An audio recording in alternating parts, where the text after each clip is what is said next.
प्रश्नावली 14.1 का प्रश्न नंबर 2 है। किसी फैक्ट्री के 50 श्रमिकों की दैनिक मजदूरी के निम्नलिखित बंटन पर विचार कीजिए। दैनिक मजदूरी रुपयों में दी गई है, श्रमिकों की संख्या भी दी गई है। एक उपयुक्त विधि का प्रयोग करते हुए इस फैक्ट्री के श्रमिकों की माध्य दैनिक मजदूरी ज्ञात करनी है।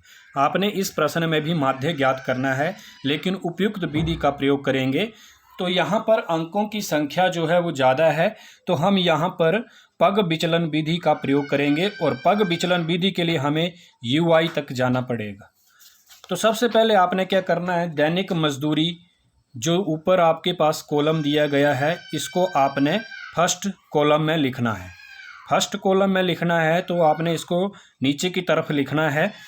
500 से 520 ऊपर आएगा, 520 से 540 नीचे को आएगा। इस तरह से आपने इसको सीक्वेंस वाइज नीचे को आपने इसको उतार लेना है।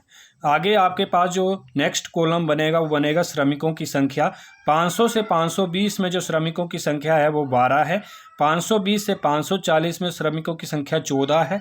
इस तरह से 540 से 560 में 8, 560 से 580 में आपके पास बनेगी 6 और 580 से 600 में है 10।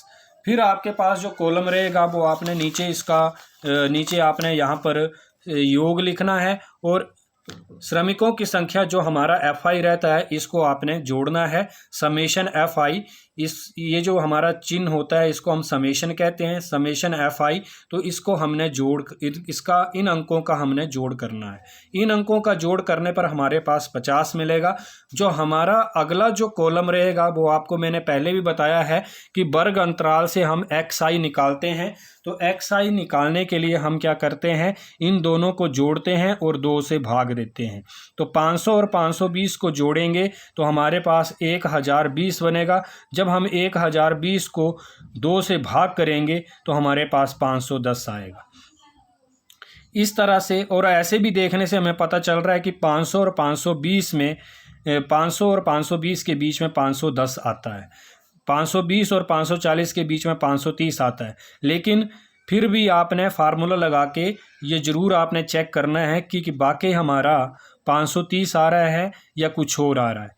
तो हमें वैसे तो हम फार्मूले से ही चेक करते हैं। इन दोनों को जोड़ना है और जोड़ के 2 से आपने इसको भाग देना है। इस तरह से आपने ये सारे निकाल लिए। और अगला जो हमारा पग विचलन के लिए जो हमारा अगला जो कॉलम रहता है वो हमारा रहता है DI निकालना। तो DI का जो फार्मूला है वो है XI माइनस A।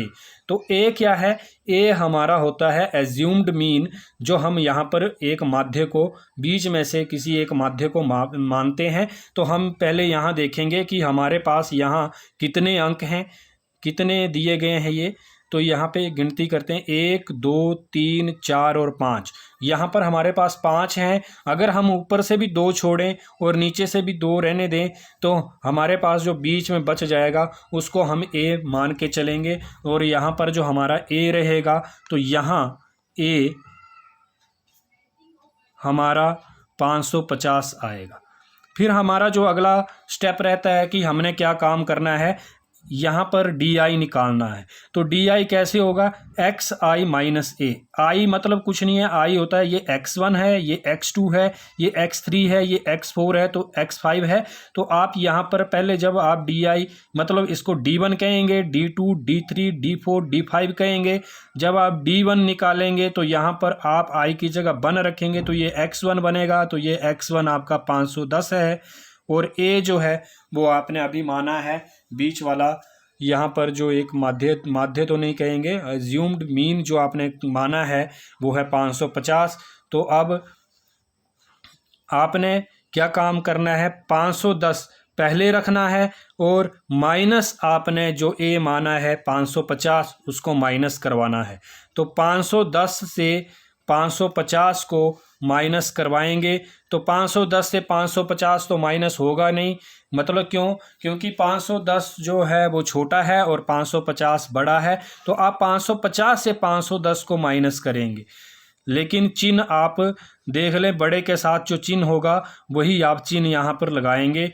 तो आपके पास जो यहाँ जो चिन्ह है, पहले हम लिख लेते हैं 510 माइनस 550 और चिन्ह जो बड़े के साथ है, बड़े के साथ जो चिन्ह है वो है ऋण का चिन्ह, माइनस का चिन्ह, तो आपका उत्तर में माइनस आएगा। लेकिन 550 से 510 माइनस करने पर आपके पास मिलेगा 40, तो यहाँ पर आप लिखेंगे माइनस के 40। इसी प्रकार आपने 530 से जब आप 550 माइनस करेंगे तो आपके पास मिलेगा माइनस का 20, और 550 से फिर 550 ही माइनस करेंगे तो आपके पास आ जाएगा 0।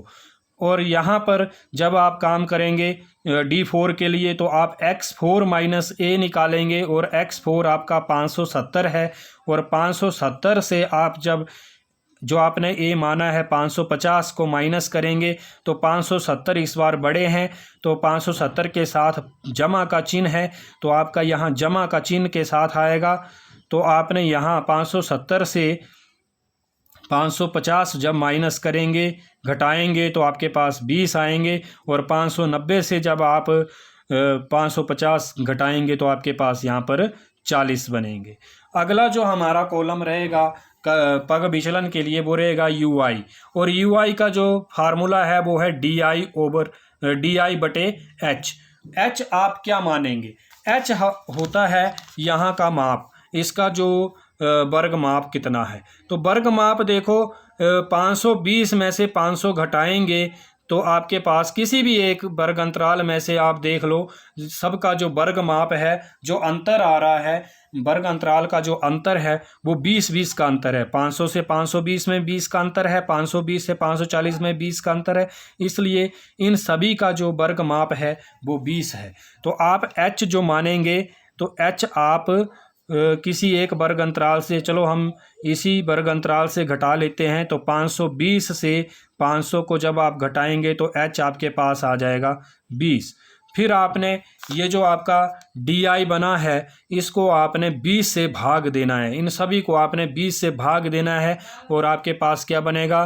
तो यहाँ आ जाएगा 20 एकम 20, 20 दूने 40, और फिर यहाँ जब आप 20 को 20 से भाग देंगे तो आएगा 1, 20 को 0 से भाग देंगे, 20 से 0 को भाग देंगे तो 0, और 20 से 20 को ही भाग देंगे तो 1, और 20 को 40 से भाग देंगे 2। अगला जो हमारा कॉलम रहेगा वो रहेगा FI और UI को गुणा करना।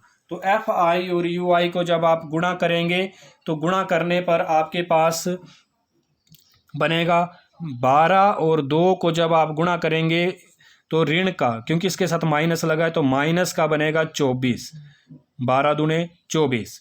14 को 1 से जब आप गुणा करेंगे तो बनेगा 14 एकम 14। 8 को 0 से जब आप 0 गुणा करेंगे तो 0, 6 एकम 6, और 10 दूने 20। अब आपने क्या करना है, यहाँ पर समेशन ऑफ FI UI करना है, और समेशन ऑफ FI UI करने के लिए आपको क्या काम करना है, पहले आप इनको जोड़ लो, माइनस माइनस वालों को यहीं जोड़ लो, जमा जमा वालों को भी जोड़ लो। माइनस और माइनस को जोड़ के आपके पास मिलेगा यहाँ से 4 और 4 8, 3 2 और 1 3, माइनस का 38, और यहाँ से आपके पास आ जाएगा जमा का 26। बराबर का चिन्ह जरूर लगा लें, यहाँ भी लगा लें। फिर आपने इन दोनों को घटाना है, क्योंकि एक घटाने का चिन्ह है एक जमा का चिन्ह है, तो घटाना होगा। 38 में से 26 चले जाएंगे तो 8 से 6 2, और 3 से 2 1, और बड़ी रकम के साथ घटाने का चिन्ह है तो यहाँ पे आ जाएगा माइनस का चिन्ह, घटाने का चिन्ह। तो समेशन जो FI UI आया है आपका वो आया माइनस का 12। उसके बाद हम पग विचलन से माध्य ज्ञात करेंगे, क्योंकि हमने पग विचलन के लिए ही सारी प्रक्रिया की है, तो हम पग विचलन का फार्मूला लगाते हैं। तो आप लिखेंगे माध्य 3 बिंदियां लगा के, इसलिए माध्य बराबर, हमने A यहाँ घटाया था तो यहाँ हम A को जोड़ेंगे किसके साथ, समेशन FI UI के साथ बटे समेशन FI, और हमने यहाँ H से भाग दिया था तो यहाँ हम इसको H से गुणा करेंगे। तो ये हमारा पग विचलन का सूत्र होता है। और अब हम यहाँ पर सारी रकमों को भर देंगे जो जो हमारे पास हमने मानी हुई थी। पहले ए क्या माना था, 550 माना था, तो ए को हम 550 लिखेंगे, जमा और समेशन ऑफ एफ आई हमारे पास है -12। तो दो चिन्ह जब इकट्ठे आते तो हम ब्रैकेट लगाते हैं, तो यहाँ हम इसको ब्रैकेट के अंदर रखेंगे -12। और समेशन ऑफ एफ आई हमारे पास है 50 और गुणा एच हमारे पास है 20। 0 से 0 को काट देंगे। आगे हमने करना है 550 जमा और घटाना, गुणा में घटाना रहता है, और 12 दूने 12 को 2 से गुणा जब करेंगे तो आ जाएगा 24, और 24 और नीचे हमारे पास 5 है, और पहले हम 5 से 24 को काट लेते हैं, रफ साइड में भाग देते हैं 24 को। 5 चौके 20, 4 बचे, 0 लगाएंगे तो यहाँ दशमलव आएगा, 5 अट्ठे 40। तो यहाँ पर जो हमारा 5 से 24 को भाग देने पर 4.8 आएगा।